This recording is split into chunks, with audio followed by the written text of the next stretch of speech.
రాష్ట్రంలో చంద్రబాబు నాయుడు గారు అధికారంలోకి వచ్చాక ఈ 2 సంవత్సరాల్లో మహిళలకు రక్షణ పూర్తిగా కరువైంది. రాష్ట్రంలో లా అండ్ ఆర్డరే లేదు. చంద్రబాబు నాయుడు గారు అధికారంలోకి వచ్చాక మహిళల విషయంలో ఏం జరిగిందని కనుక మనం ఒకసారి చూస్తే రాష్ట్ర వ్యాప్తంగా కూడా మహిళలకు సంబంధించి మహిళల మీద దాడులు పెరిగాయి, మహిళల హత్యలు పెరిగాయి, మహిళల మీద అఘాయిత్యాలు పెరిగాయి. ఇవన్నీ తట్టుకోలేక మహిళల యొక్క ఆత్మహత్యలు పెరిగాయి. మహిళల విషయంలో చంద్రబాబు నాయుడు గారి ప్రభుత్వం అధికారంలోకి వచ్చాక ఇది వారు సాధించినటువంటి ఘనత. ఇవి ఎంతలా అంటే ఈరోజు చూస్తూ ఉన్నాము, అందరూ కూడా మీడియాలో చూస్తుంటారు.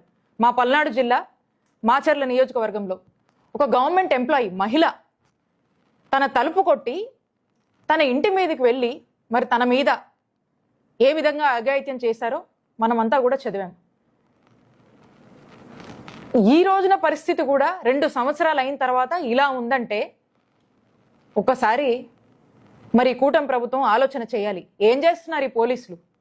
నిద్రపోతున్నారా? మహిళల మీద వరుస పెట్టి దాడులు, అఘాయిత్యాలు, హత్యలు, ఇవన్నీ తట్టుకోలేక వాళ్ళు ఆత్మహత్యలు, ఇవన్నీ జరుగుతూ ఉంటే పోలీసులు ఇంత కూడా పట్టించుకున్నటువంటి పరిస్థితి లేదు. మరి చంద్రబాబు నాయుడు గారు కూడా వారి దృష్టికి ఇవన్నీ వస్తున్నాయని అనుకుంటా ఉన్నాం మేము కూడా. మరి ఇవన్నిటి మీద కూడా ఏమాత్రం కూడా దృష్టి సాధించట్లేదంటే ఒక్కసారి ఆలోచన చేయాలి. వీళ్లకు వాళ్ళ విధుల మీద, వాళ్ళ యొక్క రెస్పాన్సిబిలిటీస్ మీద పోలీసులకు చిత్తశుద్ధి లేదు. చంద్రబాబు నాయుడు గారికి కూడా ఈ మహిళల రక్షణలో ఏదో చేద్దాము, మహిళల రక్షణ ముఖ్యం కదా, మహిళల పట్ల మహిళల యొక్క జరుగుతున్నటువంటి దాడుల మీద మరి ఏదన్నా ఒక ఇనిషియేట్ చేద్దాము, మహిళల రక్షణ కోసం పాటుపడదామని చెప్పి ఇప్పటి వరకు కూడా ఒక ఇనిషియేటివ్ తీసుకోలేదంటే దీన్ని బట్టి అర్థమవుతా ఉంది ఈ ప్రభుత్వానికి మహిళల రక్షణ మీద పూర్తిగా చిత్తశుద్ధి లేదు. ఈ పోలీసులకు కూడా ఏమాత్రం చిత్తశుద్ధి లేదు. మనం చూస్తూ ఉన్నాము, గతంలో జగన్మోహన్ రెడ్డి గారి హయాంలో ఏపీలో పోలీస్ శాఖకు ఫస్ట్ ప్లేస్లో ఉండేది. 100కి పైగా కూడా అవార్డ్స్ వచ్చాయి ఏపీ పోలీస్కి అప్పుడు జగన్మోహన్ రెడ్డి గారి ప్రభుత్వంలో. మరి ఈ రోజున చూస్తే పాస్ మార్క్స్ కూడా లేవంట, 16% ఏదో అంటా ఉన్నారు. 36th ప్లేస్లో మనం ఉన్నాము. 36th ప్లేస్లో ఓవరాల్గా మనం ఉన్నామంటే దీన్ని బట్టి ఏమర్థం అవుతా ఉంది? ఇది డిజాస్టర్ అని. ఈ డిజాస్టర్ కారణం ఏంటో తెలుసా చంద్రబాబు నాయుడు గారు? ఈ డిజాస్టర్కి కారణం మీరు తీసుకొచ్చినటువంటి ఎజెండా రెడ్ బుక్కే దీనికి కారణం.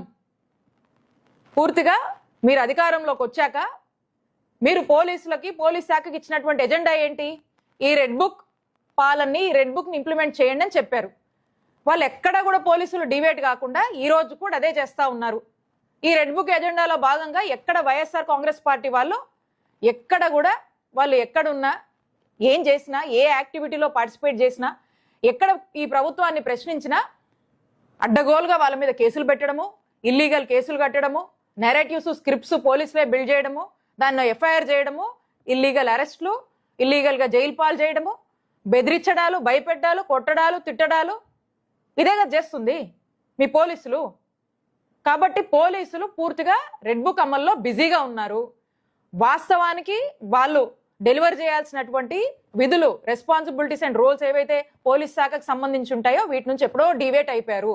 ఇప్పటికైనా మీరు మేలుకొని జగన్మోహన్ రెడ్డి గారి హయాంలో మహిళల రక్షణ కోసము, మహిళల సేఫ్టీ కోసము, సెక్యూరిటీ కోసము దిశ యాప్ లాంటివి తీసుకురావడము, జీరో ఎఫ్ఐఆర్ లాంటివి తీసుకురావడము, అనేక డ్రైవ్స్, అనేక కౌన్సిలింగ్స్, అన్నీ ఒక చక్కటి ఇనిషియేటివ్స్ అన్నీ కూడా తీసుకొని ఒక సేఫ్ స్టేట్గా ఆంధ్రప్రదేశ్ని తీర్చిదిద్ది రాష్ట్రంలో ఉన్నటువంటి చిన్నపిల్లలు కావచ్చు, మహిళలు కావచ్చు, విద్యార్థులు కావచ్చు, ఆఖరికి ఎంప్లాయీస్, వృద్ధుల వరకు కూడా జగన్మోహన్ రెడ్డి గారి ప్రభుత్వంలో హ్యాపీగా ఉన్నారు.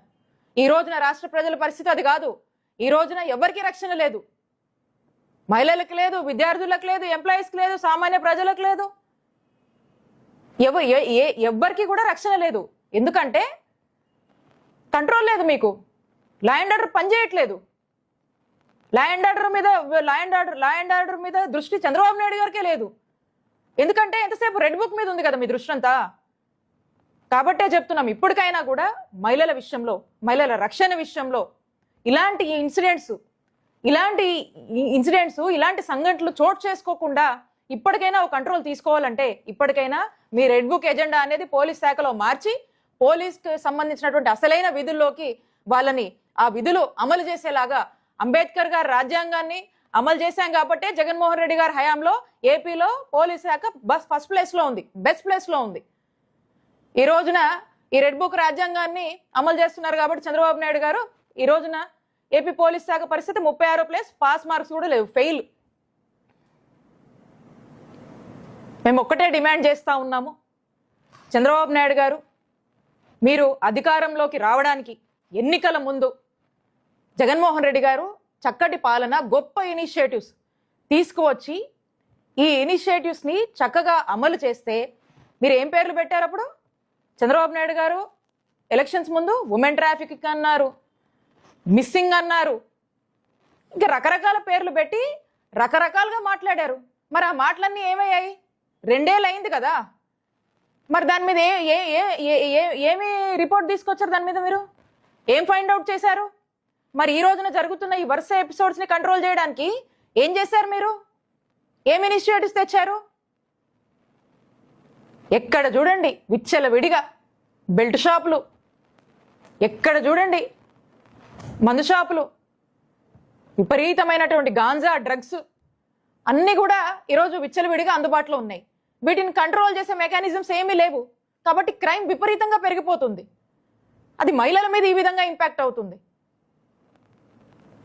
కాబట్టి ఇప్పటికైనా ఈ సిచ్యువేషన్ మీద, మహిళల రక్షణ మీద దృష్టి సారించి ఈ సిచ్యువేషన్కి ఒక కంట్రోల్ తీసుకురండి. పోలీసుల యొక్క విధులు చేసుకోమని మీరు దయచేసి ఇన్స్ట్రక్షన్స్ ఇవ్వండి. మహిళల రక్షణ కోసం ఇప్పటికైనా పనిచేయండి. ఇంకో మహిళకి ఇలాంటి పరిస్థితి రాకుండా కాపాడండి చంద్రబాబు నాయుడు గారని మేము డిమాండ్ చేస్తా ఉన్నాం.